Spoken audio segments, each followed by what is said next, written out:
Hey everyone, Elisa with Jots Designs, and today I'm just going to do something fun. I've been working in my garage all day, just cleaning it out, trying to get things reorganized and set up so that way I can do a lot more work in there easily over the summer, because that's kind of when I do stuff, more in the garage and outside.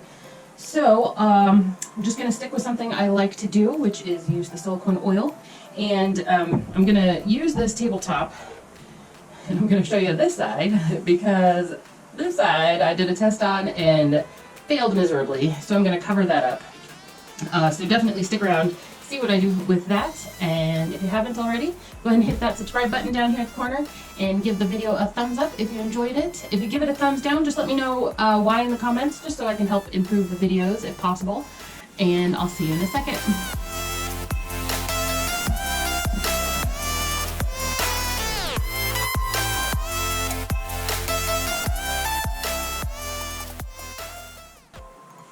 Okay, so I prepped the surface just by lightly sanding it, and that gives it a tooth for the resin to stick to.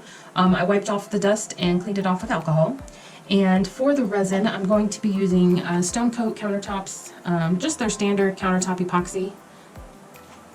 And for the colors, I'll be using System 3 White, and Just Resin's Emerald Green, Artist's Strawberry,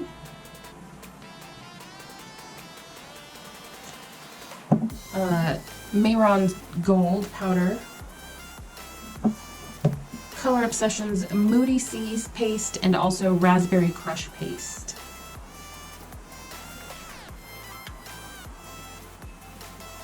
And then I also have it's Speedball's Super Pigmented Acrylic Ink. And it is deep purple. Oh, and then also this Aond, I am not sure how you pronounce that, Aond Rose Gold Powder. Alright, so I'm going to get everything mixed up here.